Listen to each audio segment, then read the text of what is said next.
ఫ్యామిలీతో ad shoot చేయమని మనోజ్కి 2 లక్షలు ఇచ్చిన బిజినెస్ మ్యాన్ ముఖేష్. నిజాన్ని దాచి బాలుకి అడ్డంగా దొరికిపోయిన మనోజ్. ట్విస్ట్ అయితే అదిరిపోయింది ఫ్రెండ్స్. అవును ఫ్రెండ్స్, మీ ఫేవరెట్ సీరియల్ గుండె నిండా గుడి గంటలు రోజు రోజుకి మరింతగా ఇంట్రెస్టింగ్గా మారిపోతుంది కదా. సో సీరియల్లో నెక్స్ట్ ఏం జరుగుతుంది అని చెప్పేసి అందరికీ ఆరాటంగా ఉంది కదా. సో మీకోసమే మేము. సో ఫ్రెండ్స్, ప్రీవియస్ ఎపిసోడ్లో మనం తెలుసుకున్నాం కదా ఏ విధంగా అయితే రోహిణి వాళ్ళ అత్తయ్యకి అంటే ప్రభావతికి స్నాక్స్ ఇచ్చి డబ్బులు అనేది కొట్టేస్తుంది కామాక్షి వాళ్ళ ఇంట్లో నుంచి. ఇక వీళ్ళ ముగ్గురు కలిసి తిరిగి ఇంటికి వస్తారు. అలాగే మీనా కూడా ఈవెంట్లో ఫ్లవర్ డెకరేషన్ చేసి దాన్ని యాడ్ షూట్ చేసుకుంటూ దానికోసం ఒక కొత్త మార్కెటింగ్ చేద్దామని చెప్పేసి ఇక్కడ శృతితో కలిసి మాట్లాడుతుంది కదా. సో మీలో ఎవరైనా ఈ ఎపిసోడ్ని మిస్ అయిపోతే మాత్రం ఖచ్చితంగా మా ఛానల్లో ఉంటుంది, అక్కడికి వెళ్ళి విచ్చేయండి. మీరు ఏ ఒక్క ఎపిసోడ్ కూడా మిస్ అవ్వకుండా ప్రతి ఒక్క ఎపిసోడ్ మీరు మా ఛానల్లో చూసుకోవచ్చు. ఇక మీలో ఎవరైనా ఇంకా కూడా మా ఛానల్ని సబ్స్క్రైబ్ చేయకపోతే వెంటనే సబ్స్క్రైబ్ చేయండి. పక్కనే ఉన్న బెల్ ఐకాన్ని ప్రెస్ చేసి ఆల్ అని క్లిక్ చేయండి. దాంతో ఎటువంటి ఎపిసోడ్ కూడా మిస్ అవ్వకుండా వెంటనే మీ సీరియల్ అప్లోడ్ చేయగానే మీ దగ్గరికి నోటిఫికేషన్ రూపంలో వచ్చేస్తుంది. సో ఫ్రెండ్స్, ఇక మనం స్టోరీలోకి వెళ్ళిపోదాం.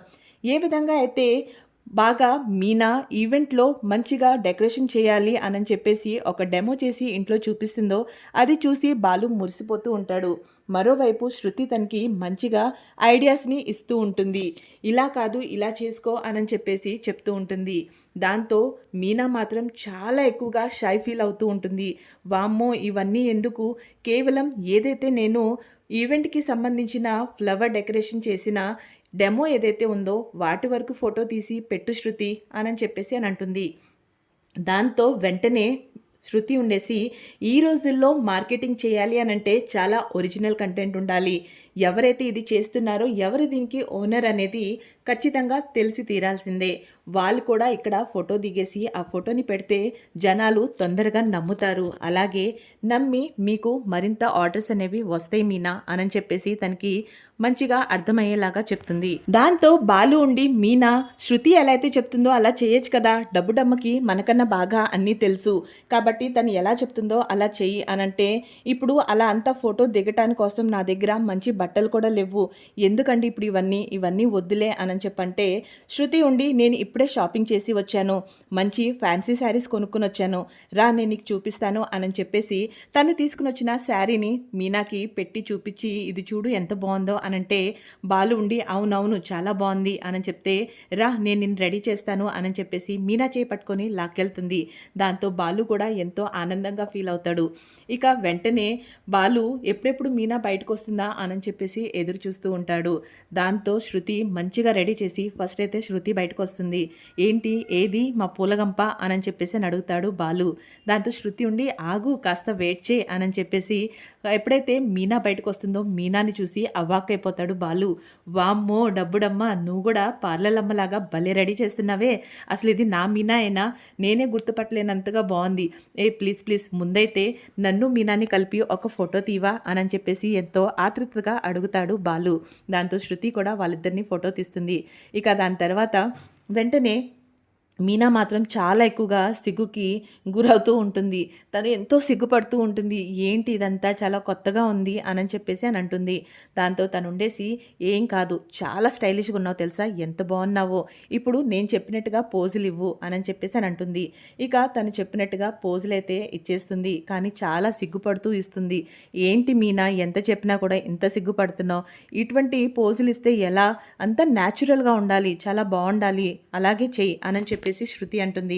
దాంతో బాలు ఉండి ఓ పక్క డబ్బుడమ్మ చెప్తుంది కదా, ఇంకా కూడా ఎందుకు సిగ్గుపడతావు, ఇక్కడ ఎవరున్నారు, మనమే కదా, నువ్వు చెప్పు, లేకపోతే డబ్బుడమ్మ నువ్వు ఫొటోస్ తీ, నేను నీకు స్టిల్స్ ఇస్తాను అని చెప్పేసి వెళ్ళి మీనా చేపట్టుకొని తన్ని రకరకాలుగా తిప్పుతూ చేస్తూ రకరకాల స్టిల్స్లో ఫొటోస్ తీపిస్తూ ఉంటాడు.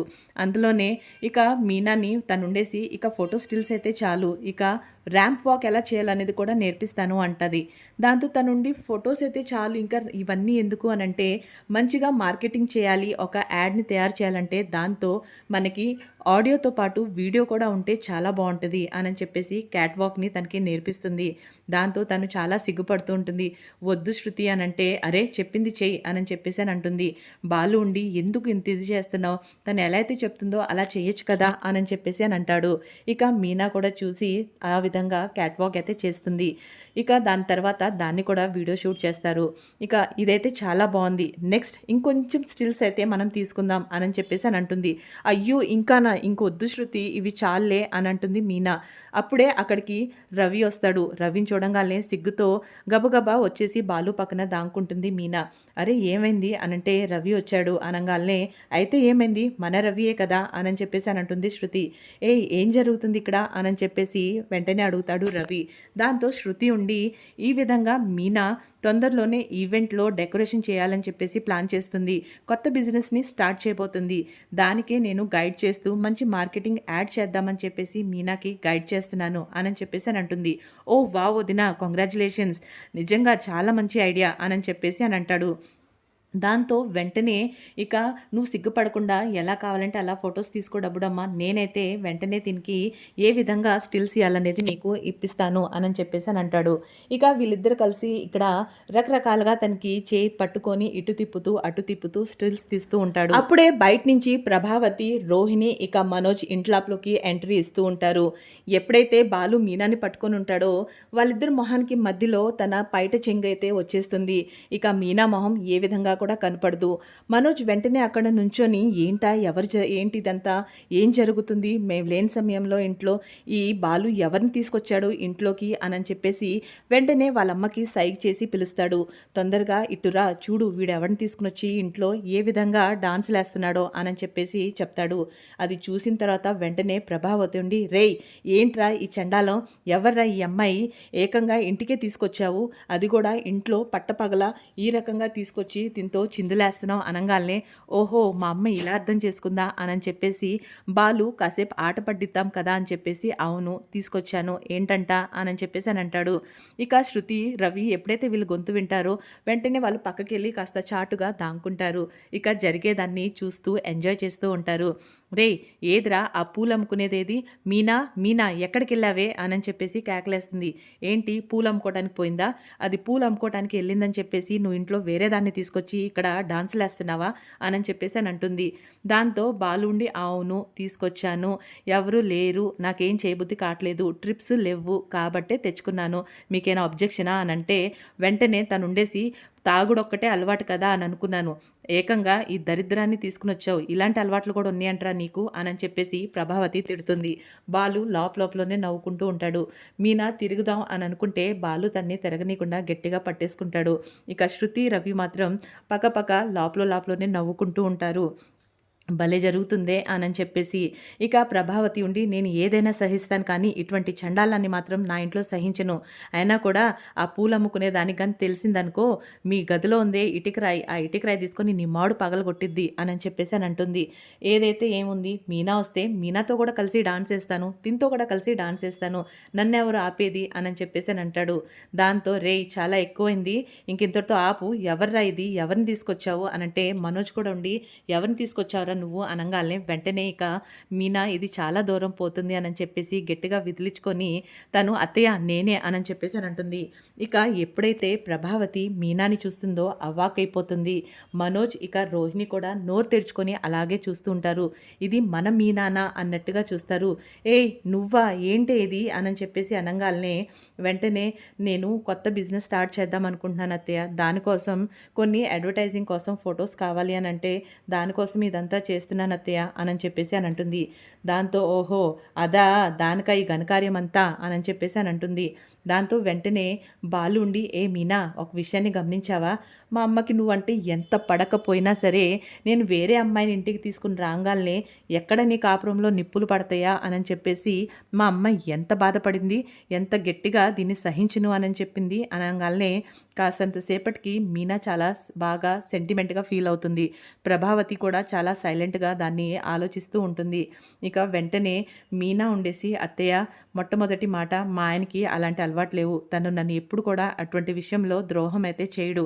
కానీ నేను మీకంటే ఎంత నచ్చకపోయినా నా కాపురం బాగుండాలని చెప్పేసి వేరే ఆడవాళ్ళు నా జీవితంలోకి వచ్చి నా జీవితాన్ని చిచ్చు పెట్టకూడదని చెప్పేసి తపన పడుతున్నారు చూడండి. దానికి నాకు చాలా సంతోషంగా ఉంది" అని చెప్పేసనంటుంది. దాంతో ప్రభావతుండి, సర్లే, ఇవన్నీ కూడా ఏదో చెప్పాను. ఒకసాట ఆడదానిలాగా వేరే ఆడవాళ్ళకి ఇటువంటివి జరగకూడదని చెప్పేసి చెప్పాను. ఏదో ఒకటి చేసుకోండి. ఈ తిప్పలేదో మీరు పడండి. తొందరగా ఆ వేషం ఏదైతే ఉందో దాన్ని ఇప్పేసేసి ఎళ్లి ఇంట్లో పని చేసుకోపో అని చెప్పేసి అక్కడి నుంచి వెళ్ళిపోతుంది. ఇక మనోజ్ ఉండి, "రేయ్, నేనైతే నిజంగానే ఎవరో ఒకళ్ళని తీసుకొనొచ్చావురా అని అనుకున్నాను" అనంటే, "నీలాంటి బుద్ధులు నాకు లేవు. అయినా కూడా బంగారం లాంటి నా పొలగంపుంటే నేనెందుకురా వేరే వాళ్ళని తీసుకొస్తాను" అని చెప్పేసి అంటాడు. దాంతో రోహిణి ఉండి, "అవసరమా ఇప్పుడు మనకి ఇవన్నీ? పద మనోజ్ ఇక్కడి నుంచి" అని చెప్పేసి మనోజ్‌ని అక్కడి నుంచి తీసుకొని వెళ్ళిపోతుంది. ఇక వెళ్ళే ముందు శృతి కళ్ళే చూస్తుంది. "ఏంటి మీరు కూడా ఇక్కడే ఉన్నారంటే?" జస్ట్ ఇప్పుడే వచ్చాను. ఏం జరుగుతుంది" అనంటే, ఇక వెంటనే రోహిణి చెప్తుంది, "ఇదిగో ఈ విధంగా జరుగుతుంది" అని చెప్పి ఇక మనోజ్‌ని తీసుకొని అక్కడి నుంచి వెళ్ళిపోతుంది. ఇక శృతి రవి ఇద్దరు కలిసి మీనా దగ్గరికొచ్చి, "చూసావా, అత్తయ్య కూడా నిన్ను గుర్తుపట్టలేకపోయారు. అంత స్టైలిష్‌గా అంత బాగున్నావు మీనా. ఇప్పుడు నువ్వు తీసిన అన్ని వీడియోసు, ఫొటోస్‌ని నేను మంచిగా ఎడిట్ చేసి ఒక మంచి యాడ్ చేస్తాను. ఇక చూసుకో, నీకన్నీ ఆర్డర్ మీద ఆర్డర్‌లు వచ్చేస్తాయి" అని చెప్పేసి అంటుంది. "అవునా, నిజమా" అని చెప్పేసి ఇద్దరు ఆనందపడతారు. ఇక అక్కడి నుంచి శృతి ఇక రవి వెళ్ళిపోతారు. ఇంకా బాలు మాత్రం మీనాని చూస్తూ ఉండిపోతాడు. "అబ్బా, ఎంత బాగున్నావే నా పూలగంప" అని చెప్పేసి అనుకుంటాడు. ఇక మరోవైపు గుణ దగ్గరికి కొట్టేసిన 2,00,000 తీసుకొని విద్య ఇక రోహిణి వెళ్తారు. వెంటనే గుణాకి డబ్బులిస్తారు. గుణ కూర్చొని మొత్తం డబ్బుల్ని చక్కగా లెక్కబెట్టుకుంటూ ఉంటాడు. దాంతో, "ఏంటి మీరిద్దరు కలిసి నన్ను అలా ఉరిమి చూస్తున్నారు" అని చెప్పేసి అంటాడు గుణ. అయితే వెంటనే విద్య ఉండేసి, "లేకపోతే ఏంటి లెక్క పెడుతున్నావు" అనంగాల్నే, "చూడు, డబ్బు విషయంలో నేను ఎవరిని నమ్మను. కాబట్టి ప్రతి ఒక్కటి పర్ఫెక్ట్‌గా ఉండాలని చెప్పేసి చూస్తాను. సో ఇప్పుడు కూడా అంతే, లెక్కైతే కరెక్ట్‌గా ఉంది. ఇక మీదట మీకు ఎటువంటి టెన్షన్ లేదు. ఇక నువ్వు రోహిణి టెన్షన్ ఫ్రీ అయిపో" అని చెప్పేసి అంటాడు. "అంటే ఏం చేస్తావు" అనంగాల్నే, "కొంపదీసి వాడేమన్నా పొయ్యాడా" అని చెప్పేసి అంటుంది విద్య. దాంతో తనుండి, "అబ్బా, అలా కాదు. వాడిని కేరళకు పంపిస్తానికి 2,00,000 ఏర్పాటు చేశారు కదా. ఇక వాడు నయమైపోతాడు. అటునుంచి అటు వాడిని వేరే చోటకి పార్సల్ చేసేస్తా. ఇక ఈ జీవితంలో వాడు నీ జోలికి రాకుండా ఉంటాడు. ఏదో ఒకటి నీ గురించి వాడికేదో సీక్రెట్ తెలుసు. కాబట్టే కదా వాడు నిన్ను ఈ విధంగా ఇబ్బంది పెడుతున్నాడు. నువ్వు కూడా భయపడుతున్నావు. అయితే ఇక ఇక్కడి నుంచి ఇవన్నీ ప్రాబ్లమ్స్ సాల్వ్. సో ఇంక జీవితంలో నీకు దినేష్ బాధ ఉండదు" అని చెప్పేసి చెప్తున్నాను అని చెప్పేసి అంటాడు. సర్లే అని చెప్పేసి అంటుంది. ఇక దాంతో తనుండేసి, "రేయ్, స్వీట్స్ తీసుకుని రారా" అని చెప్పేసి అంటాడు. స్వీట్స్ తెచ్చి అక్కడ పెట్టి, "తీసుకోండి" అనంటే, "మాకు అవసరం లేదు" అని అంటుంది. "అదేంది, ఇంత గొప్ప శుభవార్త చెప్పాను కదా. ఇక జీవితంలో ఆ దినేష్ బాధ నీకు ఉండదు అని చెప్పినా కూడా స్వీట్స్ తీసుకోరేంటి" అని చెప్పేసి అంటాడు. "ఇక మీరైతే ప్రశాంతంగా వెళ్ళిరండి" అని చెప్తాడు. ఇక వాళ్ళిద్దరు లేచి వెళ్ళే సమయానికి, "స్వీట్స్ వద్దా" అని చెప్పేసి మళ్ళీ అడుగుతాడు. దాంతో విద్య స్వీట్ బాక్స్ మూత మూసేసి, "మేము ఇంటికెళ్ళి ప్రశాంతంగా తింటాంలే" అని చెప్పేసి అక్కడి నుంచి వెళ్ళిపోతారు. ఇక దినేష్ దగ్గరికి ఈ 2,00,000 తీసుకొని గుణ లోపలికి వెళ్తాడు. "రేయ్, ఏంటి ప్రశాంతంగా జ్యూస్ తాగుతున్నావా" అని చెప్పేసి అంటాడు. "అంతే కదా, ఏం చేయమంటావు, లోపలనే కూర్చొని పిచ్చి పడుతుంది నాకు" అని చెప్పేసి అంటాడు. "ఇదిగో ఇచ్చుడు డబ్బులు" అనంటే, "తెచ్చిందా" అనంటే, "ఎవరి కోసం తీసుకుని రాదు" అని చెప్పేసి అంటాడు గుణ. అయితే, "నాకు నేను చేసే పనిలో ఎవరికి కూడా షేర్ ఇవ్వటం అస్సలు ఇష్టం లేదు. కానీ నీ మూలానే నాకు ఈ డబ్బులొచ్చినాయి కాబట్టి నీకు కాస్తంత ఈ షేర్‌ని ఇస్తున్నాను" అని చెప్పి తను వెంటనే తనకి దాంట్లోంచి 50,000 ఇస్తాడు. ఆ 50,000 కల్లి చూసి దినేష్ ఏమాత్రం సాటిస్ఫై కాడు. దాంతో తనుండి, "సర్లే కానీ ఫస్ట్ టైం హాఫ్ తీసుకుందాం" అని చెప్పేసి తనకి ఇంకొక 50 ఇచ్చి ఇద్దరు చెరొక 1,00,000 తీసుకుంటారు. ఇంకా ఒకటే మాట చెప్తాడు, "ఇక మీదట దగ్గరగా 2 నెలల దాకా అండర్ గ్రౌండ్ అయిపో. అస్సల ఎక్కడ కూడా కనపడొద్దు. రోహిణికి ఎటువంటి కాల్, మెసేజ్ ఏమీ చెయ్యొద్దు. అప్పుడే వెంటనే రోహిణి నన్ను పూర్తిగా నమ్ముతుంది. 2 నెలల తర్వాత నీకు ఏం చేయాలో, ఎలా చేయాలో మళ్ళీ నీకు ఫోన్ చేసి చెప్తాను. అప్పుడు నువ్వు ఆ విధంగా చేద్దు. ప్రస్తుతానికైతే వెళ్ళిపో ఇక్కడి నుంచి అని చెప్పేసనంటాడు. దాంతో దినేష్ ఉండి థ్యాంక్స్ బాస్. నేను చక్కగా ఈ డబ్బులిచ్చావు కదా, హ్యాపీగా టూర్లు వేస్తాను. మంచిగా లైఫ్‌ని ఎంజాయ్ చేస్తాను. ట్రిప్పులకెళ్తాను అని చెప్పేసి ఆ ₹1,00,000 తీసుకొని అక్కడి నుంచి వెళ్ళిపోతాడు. ఇక మరోవైపు రోహిణి ఇక మనోజ్ ఇద్దరు కలిసి కారులో షోరూమ్ నుంచి ఇంటికి తిరిగి వస్తారు. అప్పుడే తనకి డీలర్ ఫోన్ వస్తుంది. అక్కడున్న డీలర్స్ అందరూ మా దగ్గర నుంచి ఈ డీలింగ్ తీసుకోండి, మాకు ఇటువంటి సామాన్లు కావాలి, ప్రొడక్ట్స్ కావాలి అని చెప్పేసి తనకి కాల్ చేసి చెప్తూ ఉంటారు. దాంతో రోహిణి ఫోన్ అలా పట్టుకొని తను డ్రైవింగ్లో ఉంటే మనోజ్కి వినిపిస్తూ ఉంటుంది. మనోజ్ కూడా మాట్లాడతారు. ఇక ఇద్దరు ఎంతో సంతోషానికి గురవుతారు. ఇద్దరు అనుకుంటారు ఇక మీదట మనకి అంతా మంచి జరుగుతుంది. చూసావా రోహిణి, ఇలాంటి డీలింగ్స్ కానీ మనకి మళ్ళీ మళ్ళీ వస్తే మనకి ఎంత మంచి జరుగుతుంది అని చెప్పేసి అని అంటాడు. దాంతో రోహిణి ఉండి అవును మనోజ్, ఇక మనకి అన్ని కష్టాలు తీరినట్టే. ఇక్కడి నుంచి ఇలాంటి డీలింగ్స్ మనకి నెలకి ఒక 2-3 వస్తే చాలు, మనకి చాలా డబ్బులు వస్తాయి కదా అని చెప్పేసి అని అంటుంది. ఇక ఫోన్ పెట్టేస్తాడు. కాస్త దూరం వెళ్ళంగానే మళ్ళీ తనకి పెద్ద బిజినెస్ మ్యాన్ ఎవరైతే ముఖేష్ మన ముంబై నుంచి వచ్చాడో తన ఫోన్ వస్తుంది. వెంటనే ముఖేష్ ఫోన్ లిఫ్ట్ చేస్తాడు. హలో సార్, ఎలా ఉన్నారు, బాగున్నారా అనగానే బాగున్నాను మనోజ్, నువ్వు ఎలా ఉన్నావు అని చెప్పి అడిగిన తర్వాత ఏంటి బిజినెస్ ఎలా నడుస్తుంది అని చెప్పేసి అని అడుగుతాడు. దాంతో మనోజ్ ఉండేసి నేనే మీకు కాల్ చేద్దాం అనుకుంటున్నాను. మన దగ్గర ఉన్న అన్ని హోమ్ అప్లయన్సెస్ ఏవైతే ఉన్నాయో వాటన్నిటితో ఒక లిస్ట్ క్రియేట్ చేసి ఒక ప్రొడక్ట్ లాగా మనం పెట్టి దానికి ఒక మంచిగా ఒక యాడ్ చేద్దామని చెప్పేసి అనుకుంటున్నాను, మంచిగా ప్రమోట్ చేద్దామని అనుకుంటున్నాను సార్ అని చెప్పేసి మాట్లాడతాడు. నేను కూడా దానికోసమే నీకు ఫోన్ చేశాను. మరి మన దగ్గర ఉన్న అన్ని హోమ్ అప్లయన్సెస్ ఏవైతే ఉన్నాయో వాటితో మనం ఒక మంచి యాడ్ షూట్ చేద్దాం అనంటే నేను కూడా అనుకున్నాను, కానీ డబ్బులు లేక ఆగాను అని చెప్పేసి అని అంటాడు మనోజ్. దాంతో వెంటనే ముఖేష్ ఉండి దానికి నేను ఏర్పాటు చేస్తాను, నీకు మంచిగా ఆ మనీ అడ్జస్ట్ చేస్తాను, నువ్వైతే మాత్రం మన బిజినెస్లో మీ షోరూంలోనే ఒక మంచి యాడ్ని అక్కడ షూట్ చేయి అని చెప్పేసి అని అంటాడు. సార్ అవునా, మరైతే యాడ్ షూట్ చేయాలి అని అంటే ఎవరిని పిలుద్దాం, టాలీవుడ్ నుంచి పిలుద్దామా, బాలీవుడ్ నుంచి పిలుద్దామా అని చెప్పేసానంటే వెంటనే ముఖేష్ ఉండి వాళ్ళెవరూ అవసరం లేదు, మనము ఒక మిడిల్ క్లాస్ వాళ్ళ కాడి నుంచి తీసుకొని అందరూ వచ్చి రోజువారీగా వాళ్ళ జీవితంలో వాళ్ళు వాడుకునే వస్తువుల్ని అమ్మే బిజినెస్ చేస్తున్నాం. సో మనం ఎంత న్యాచురల్గా యాడ్ అనేది షూట్ చేస్తే అంతే మంచి మనకి రిజల్ట్ అనేది వస్తుంది. కాబట్టి దీనికి బయట నుంచి ఎవరు వద్దు, అక్కడ ఎవరు షూట్ చేయాలనేది నేనైతే నిర్ణయించుకున్నాను అని అంటాడు. అవునా సార్, ఎవరు అనగానే మీ ఫ్యామిలీ అని చెప్పేసి అని అంటారు. మీరు మీ ఫ్యామిలీ అందరు కలిసి దీన్ని షూట్ చేయాలి అని అంటారు.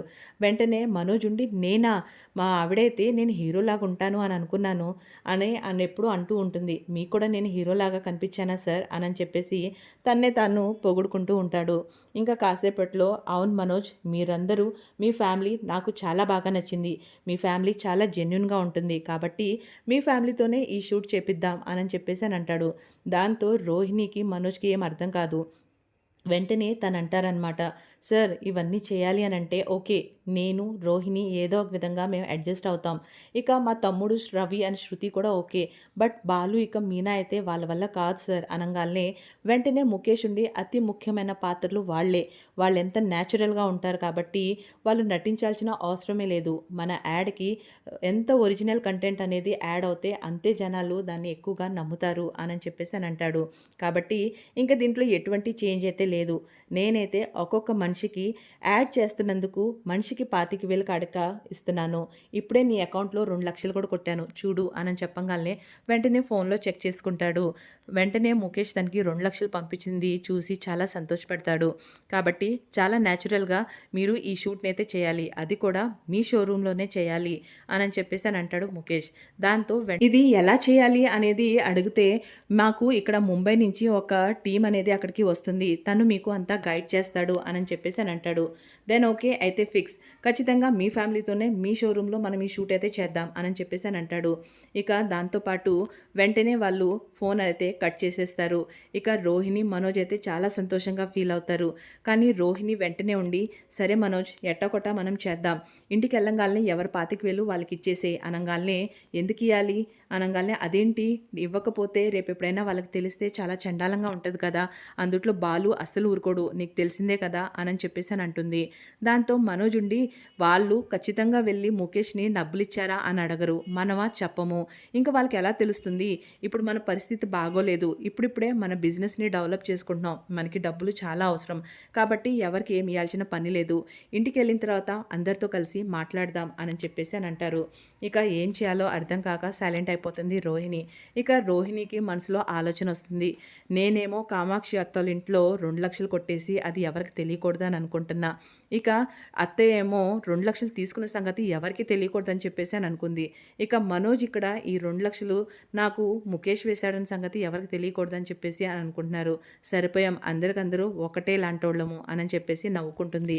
మనోజ్ ఉండి ఏమైంది ఇప్పుడు ఎందుకు నవ్వుతున్నావు అనంగాల్నే, ఏం లేదులే మనోజ్, నువ్వైతే హీరోలాగా ఉంటావు. నువ్వైతే అన్నీ చేస్తావు. మరి నేను ఎలా చేస్తాను అనంగాల్నే, ఏముంది నువ్వు కూడా ఏదో ఒక విధంగా అడ్జస్ట్ అవుతావులే అనంగాల్నే అబ్బో అన్నట్టుగా చూస్తుంది రోహిణి. ఇక వీళ్ళు ఇంటికి చేరుకుంటారు.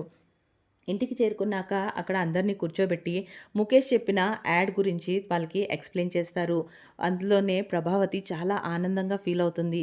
చూసారా అప్పుడే ఎంత ఎదిగిపోతున్నాడు అని చెప్పేసి అని అంటుంది. రవి ఉండి కూడా రే పర్లేదురా బిజినెస్ పెట్టిన తర్వాత చాలా తొందరగానే ఇంత దూరం వచ్చావు. చాలా కాంగ్రాట్స్ రా అని చెప్పేసి అని అంటాడు. ఇక దాంతో ఇలా యాడ్ షూట్ చేయాలి. దాంట్లో మనమే నటించాలి అనంగాల్నే ప్రభావతి ఉండి భరతనాట్యం చేయమంటే చేస్తా కానీ నటించడం అంటే ఎలారా నేనెలా చేస్తాను అని చెప్పేసి అని అంటాడు. ఇక శృతి ఉండి నాకైతే ఓకే, నాకైతే చాలా ఎక్సైట్మెంట్గా ఉంది. డబ్బింగు నేనే చెప్తున్నాను, ఇప్పుడు యాక్టింగ్ కూడా చేస్తున్నాను అని అంటే చాలా బాగుంటుంది. ఇక రవి ఉండేసి అంతేలే నువ్వు చేసే యాక్టింగ్కి నువ్వే డబ్బింగ్ చెప్పుకో అని చెప్పేసి అని అంటాడు. వావ్ చాలా బాగుంటుంది కదా, నా కోసం నేను మొదటిసారి డబ్బింగ్ చెప్పుకుంటాను, చాలా బాగుంటుంది అని చెప్పేసి ఫీల్ అవుతుంది. ఇక అందరూ ఒకరిని ఒకరు చూసుకొని హ్యాపీగా ఫీల్ అవుతారు. ఇక వెంటనే సత్యం ఉండి రే ఇవన్నీ నా వల్ల కాదు నేనైతే చేయను అనంటే, లేదు నాన్న ఎలా చేయాలో నేను చెప్తా కదా, ప్లీజ్ నాన్న ఒప్పుకో నాన్న అని అంటారు. ఇక వెంటనే మీనా ఉండి మీరందరైతే ఏదో ఒక విధంగా మంచిగా చేస్తారు, కానీ నేనైతే ఇది చేయలేను, నాకు కుదరదు అని చెప్పేసి అని అంటుంది. దాంతో రోహిణి ఉండేసి అలా ఎలా కుదురుతుంది, ఆయన ఫ్యామిలీలో అందరూ ఉండాలి, చాలా న్యాచురల్ లుక్ రావాలి అని చెప్పాడు, ఇప్పుడు నువ్వు కాదు అని అంటే ఎలా కుదురుతుంది మీనా అని చెప్పేసి అని అంటాడు. దాంతో బాలు ఉండి నాకు కుదరదు, ఆ రోజు నేను ట్రిప్కి వెళ్ళాలి. వీణా ఉండేసి అవును నేను కూడా పూలు ఇవ్వడానికి వెళ్ళాలి అనగానే అబ్బో నువ్వు కానీ పూలు అమ్మితే కోట్లు కోట్లు సంపాదిస్తావు ఒక రోజులో అని చెప్పేసి అని అంటుంది. అత్తయ్య ఎంతో కొంత వస్తున్నాయి కదా దాంతోనే మాకు గడుస్తుంది, ఈఎంఐలు కట్టుకుంటున్నాం అని చెప్పేసి అని అంటుంది. ఇంకా ఆయన కూడా నీకు నాటకాలు వేయటం రాదంటావేంటే, ఇంట్లో రోజు నువ్వు వేసేది నాటకాలే కదా అని చెప్పేసి ప్రభావతి హేళనగా అంటుంది. దాంతో మీనా ఉండి అత్తయ్య నేను ఇంట్లో మామూలుగానే ఉన్నాను, అవి మీకు నాటకాలుగా అనిపిస్తే నన్నేం చేయమంటారు అని చెప్పేసి అని అంటుంది. దాంతో వెంటనే బాలు ఉండి ఆహా నీకు అర్థం కాలేదా, అసలైన నాట్యానికి సంబంధించిన అలాగే నాటకం చేసేది మన ఇంట్లో అమ్మ, అమ్మ తర్వాత నువ్వు, అందుకనే తను గుర్తిస్తుంది అని చెప్పేసి అని అంటాడు. ఇక అందరితో అందరూ సైలెంట్ అయిపోతారు. దాంతో వెంటనే బాలు ఉండి అవునరా మరి మాకు డబ్బులు ఎవరిస్తారు అని చెప్పంగానే అదేంటి డబ్బులేంట్రా అనంటే, అంతే కదా మనం చూస్తాం కదా ఇదంతా టీవీల్లో వాటిలో వీటిలో వస్తాయి కదా, అలా నటించే వాళ్ళకి డబ్బులు ఇస్తారు కదా అని చెప్పేసి అంటాడు బాలు. దాంతో తను ఉండేసేసి రే ఇది మన ఫ్యామిలీదిరా, నా కోసం చేస్తున్నారా, దీంట్లో కూడా డబ్బులు అడుగుతావా అనంటే, అంతే కదా మరి ఆ రోజు నాకు ట్రిప్ పోతుంది, ట్రిప్కి వచ్చే డబ్బులు పోతుంది అని అనంగాల్నే మీనా ఉండి అవునండి నాది కూడా ఆ రోజు పూల్ డబ్బులు పోతాయి కదా అనంగాల్నే శృతి ఉండి నేను కూడా ఆ రోజు డబ్బింగ్కి వెళ్ళాను కాబట్టి నాకు డబ్బింగ్కి వచ్చే కలెక్షన్ కూడా రాదు కదా అనంటే, తను ఉండేసి చూడు అతనైతే ఏం డబ్బులు ఇవ్వలేదు, అవునా ముఖేష్ ఏం డబ్బులు ఇవ్వలేదా, సరే ఒక పని చేయరా నువ్వు ఫోన్ కలిపి నాకు ఇవ్వు నేను మాట్లాడతాను అని అంటాడు బాలు. దాంతో వెంటనే ఒకరి మొహాలు ఒకరు చూసుకుంటారు రోహిణి ఇక మనోజ్. వెంటనే మనోజ్ ఉండి రే చండాలంగా ఉంటుందిరా ఏందిరా నువ్వు మాట్లాడేది అని చెప్పేసి అని అంటాడు. అట్టయితే నాకు కుదరదురా అని చెప్పేసి అని అంటాడు బాలు. దాంతో తిని ఎలా ఆపాలా అని చెప్పేసి ఆలోచించి వెంటనే ముఖేష్ గారు ప్రత్యేకంగా నువ్వు మీనా ఉండాల్సిందే అని చెప్పేసి అని అన్నాడు. అంత పెద్ద మనిషి నిన్ను గుర్తుపెట్టుకొని అంటే నువ్వు ఇప్పుడు ఇలా మాట్లాడుతున్నావా అని చెప్తే, అవునా నిజంగానే అన్నాడా, నేనే ఉండాలని చెప్పేసి అని అన్నాడా అంటే, ఒకటికి 2 సార్లు చెప్పాడురా అనంగాల్నే ఓహో ఇంక వీడు బుట్టలో పడిపోయాడు అని అనుకుంటుంది రోహిణి ఇక మనోజ్. దాంతో సరేరా అంత పెద్ద మనిషి అన్నాడు కాబట్టి ఆయన ఆ రోజు కూడా నేనంటే ఆయనకి బాగా నచ్చానని చెప్పేసి చెప్పాడు, అయితే నీ కోసం కాదు ఆయన కోసం ఆయన ఈ మాట అన్నాడు కాబట్టి ఖచ్చితంగా ఉంటాను అని చెప్పేసి అని అంటాడు. కానీ మీనా వచ్చి నాకైతే ఉండటానికి కుదరదండి అని చెప్పేసి అంటుంది. దాంతో వెంటనే బాలు ఉండేసి సర్లేరా ఇంట్లో అందరూ చేస్తున్నారు. మీనాకైతే కుదరదు. సో మీనా బదులు నాకు ఇంకొక అమ్మాయిని అక్కడ భార్యలాగా యాక్ట్ చేయటానికి ఒక అమ్మాయిని ఏర్పాటు చేయనంగానే మీనా అవాక్కై చూస్తుంది. అదేంది అని చెప్పేసి వెంటనే మీనా కూడా ఆలోచించుకొని లేదులే నేనే ఉంటాను అని చెప్పేసి అని అంటుంది. ఇప్పుడు రా దారికి నాన్నకి రెండో పెళ్లి చేస్తే అంటే అమ్మగాని చంగు చంగుమన పరిగెత్తుకుంటా వచ్చినట్టు ఇప్పుడు ఈ మాట అనగానే నువ్వు వస్తావని నాకు తెలుసు అని అంటాడు. ఓహో అందుకనేనా మీరు ఇప్పుడు ఇలా అన్నారు అని అంటారు. ఇక అందరూ యాక్ట్ చేయటానికి వెంటనే ఒప్పుకుంటారు. ఇక ఎటోలటు వెళ్ళిపోతారు. దాంతో మనోజ్ వెంటనే వాళ్ళ అమ్మకి వెనకాలే వెళ్ళి గదిలోకి వెళ్ళి గదిలో డోర్ వేసేస్తాడు. ఏంట్రా అనంగాల్నే తన జేబులోంచి ఒక 10,000 తీసి ఇదిగో మా డబ్బులు అని అంటాడు. ఎందుకురా అనంగాల్నే అమ్మ నువ్వు నటిస్తున్నావు కదా సో దానికి తగ్గట్టుగా ఈ 10,000 అని అంటే ఇప్పుడే కదరా ఎవరికి డబ్బులు ఇలేదు అని చెప్పేసి చెప్తుంది. దాంతో తనుండి ఎవరికీ ఇలేదు నీ ఒక్కదానికే ఇది నీకోసమే నువ్వు వాడుకో అమ్మా అని చెప్పేసి అని అంటాడు. సో అందరి దగ్గర విషయాన్ని దాచిపెట్టి కేవలం వాళ్ళ అమ్మకి అది కూడా కాస్తంత డబ్బుల్ని ఇస్తాడు మనోజ్. సో ఫ్రెండ్స్ నెక్స్ట్ ఏం జరగబోతుంది? మనోజ్ది ఈ గుట్టు బయటపడుతుందా? ఈ విషయం తెలియగానే ఇంట్లో వాళ్ళందరూ మనోజ్తో ఏ విధంగా బిహేవ్ చేస్తారు? ఈ యాడ్ సక్సెస్ఫుల్గా అవుతుందా లేదంటే మనోజ్ చేసిన మోసం బయటపడి యాడ్ ఆగిపోతుందా?